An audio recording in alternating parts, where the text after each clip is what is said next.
我们都知道，佛学说世间有8苦，但为何生也算其中一苦呢？甚至还被列为8苦之首，被视为所有苦的根源。有人说，那是因为每个婴儿在刚刚来到这个世上的时候，都在哇哇大哭，所以生就是苦。但道理难道就这么简单吗？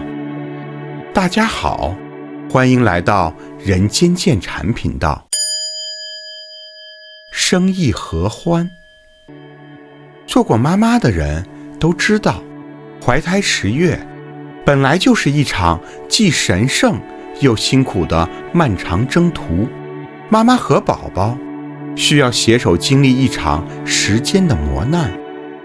清晨洗手台前，妈妈喉咙里炙热的酸水裹挟着前一晚勉强咽下的白粥，一同冲入下水道。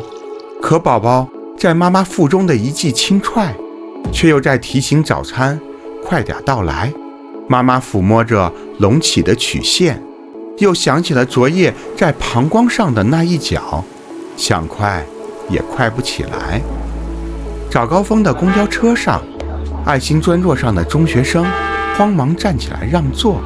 妈妈微笑着说了声谢谢，却在坐下的同时，一次猝不及防的急刹，感觉到宝宝在羊水里晃了晃，钝痛袭来，直到好久以后才感觉肚皮被轻轻点了一下，妈妈悬着的心才慢慢放了下来。深夜的床铺，妈妈总是辗转反侧，3个枕头垒成了一个半圆，左侧卧已压得发麻，右侧卧又扯得生疼。不过在万籁俱静之时，宝宝小小但倔强的心跳让妈妈也能一同感受到。近代时所翻译的一部佛经《佛说五王经》，其中有这样的记录：人的诞生非常艰难，怀胎10月，母亲非常的辛苦，不过胎儿的辛苦也同样的远超想象。到悬着的10个月，可称之为胎狱。母亲吃了热的东西，胎儿感觉就像入了祸汤一样；母亲吃了冷的东西，胎儿的感觉就像入了冰窟一样。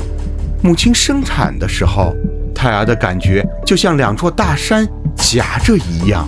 生下来放在柔软的床铺上，但对更加柔软的胎儿来说，也像刀剑一样痛苦，所以才会失声大哭。这段描写是不是很触目惊心呢？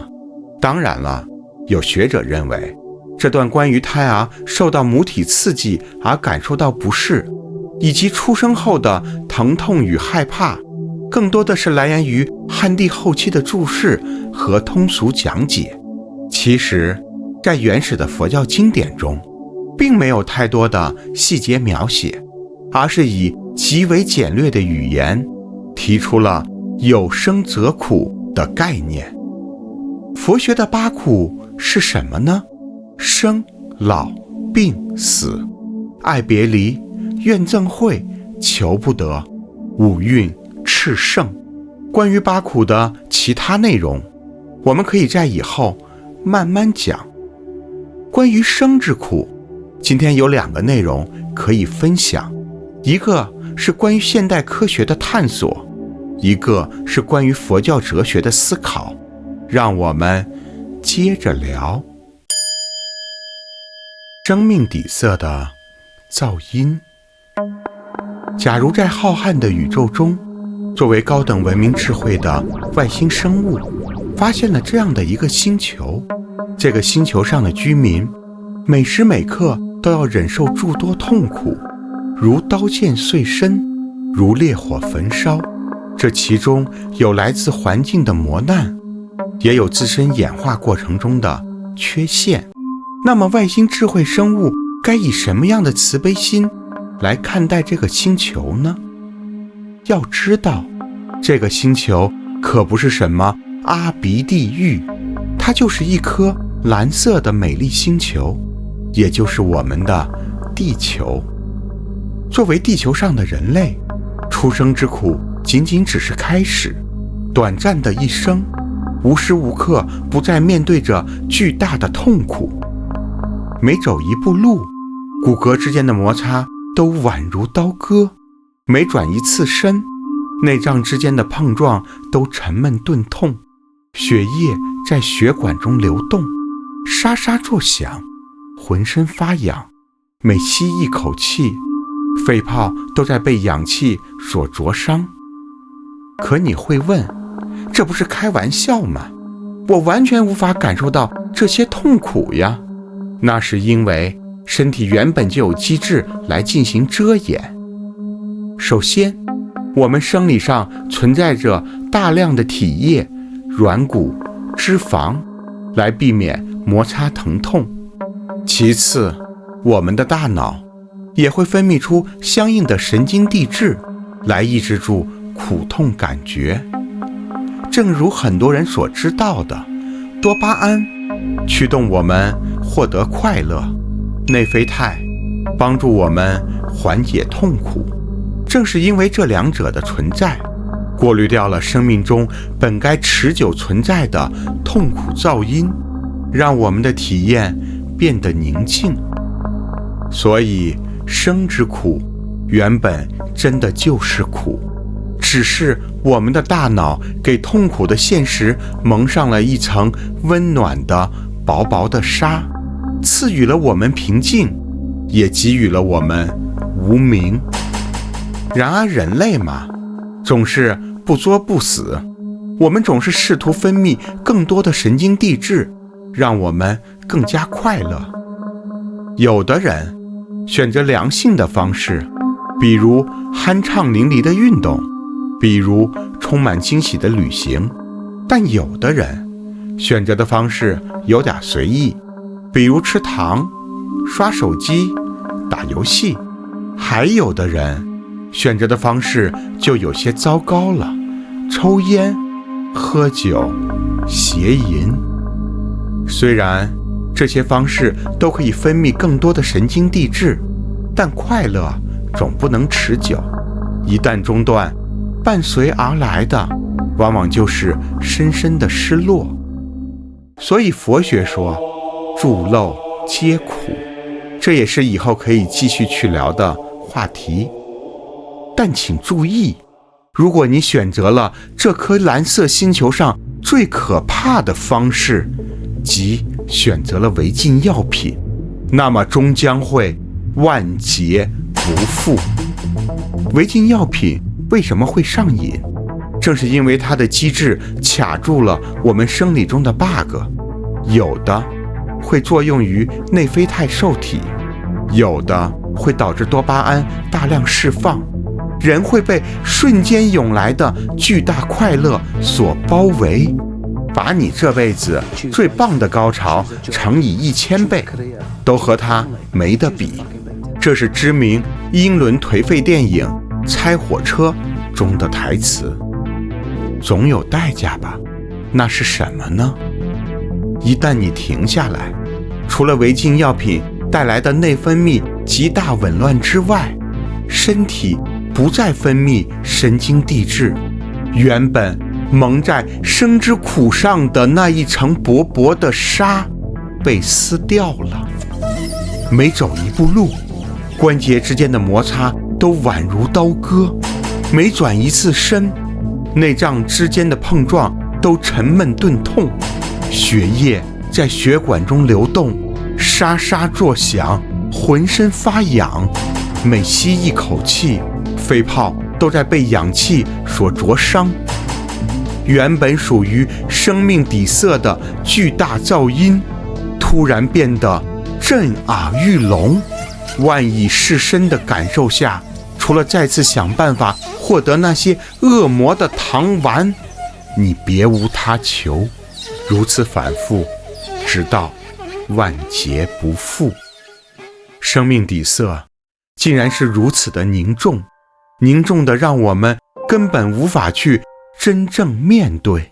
所以佛学所讲到的生之苦，也又一次和现代科学的探索产生了呼应。但这个话题已经有些沉重了，不妨让我们换一换，继续聊聊关于佛教哲学的更多思考。凡人为果，菩萨为因。世间的其他宗教总是在颂扬生的美好，以及要抓紧在有限的生命中进行虔诚试炼，来换取更长久的、更美好的生。而佛学却对此有更高层次的哲学思辨。生之苦，为何是八苦之首呢？很简单，因为这就是一切的开始。生本就标志着一个有情众生进入轮回，从出生起，有情众生便必然要面对随后的老病死等其他凄苦。从哲学意义上来说，如果我们不再受困于时间的幻象，将开始视同于生，将结束视同于死，然后将开始和结束化作一个整体，看待问题就有了不同的答案。在我所在的城市里，每到春天，墙角处、花丛里、大树下，便会多了不少流浪猫、流浪狗。这些小动物都是在过年返程之前被不负责任的主人们遗弃的。为什么要这么做呢？买来之后，原来养起来挺累的，过年太久，干脆就扔了吧。但为什么在购买之前就没有想到呢？看到了毛茸茸的可爱，只想到了作为幸福的开始，却忽视了这其中照料的艰难，更是逃避了最终的分别可能。流浪猫狗在城市中既颠沛流离，忍饥挨饿，又咬伤行人，捕杀鸟兽，遗弃他们的主人啊，业上加业。所以不要简单地认为生之苦就只是佛学在消极厌世，这其实是极大的误解。从哲学意义上来说，把生与死、开始与结束看成一个整体，这才是真正的佛学洞察。要知道，凡人为果，菩萨为因。正因为如此，我们做任何决定的时候，不要光想着开始时的欢愉，还要想想是否可以承担结束时的苦痛。一次必定东窗事发的欺骗，一场必定头痛欲裂的豪饮，一段必定始乱终弃的错爱。想一想，我们真的要开始吗？以终为始。前几年，相信大家在各种企业培训中总是听到一个词，以终为始。虽然这是一个入世看法，但沿着刚才的话题，我们继续探讨。既然我们需要把生与死、开始与结束看成一个整体，那么不好的就不要开始，可对于好的又该如何开始呢？以终为始，其中有一个重要的含义，就是要站在终点看起点。遥想当年，我们刚刚升入了高中，除了一开始的兴奋，更重要的是要设想自己站在3年后，让那时的自己看现在的自己，就会知道为了成为什么样的人，现在就要做出什么样的决定。可惜，如果我们那个时候就能有如此清晰的认识，可能人生就会不太一样。佛学让我们知道生之苦，不仅仅是要教我们放下执着，也能帮助我们突破开始这一个点，站在整个生命历程上去看待自身。我们现在有诸多的困扰，生活上的、工作上的、修行上的，不妨想想1年后的我们、3年后的我们、10年后的我们，正站在那里回望。那么我们应该做出什么样的决定？心里面自然会有答案。谢谢大家，让我们下次再见。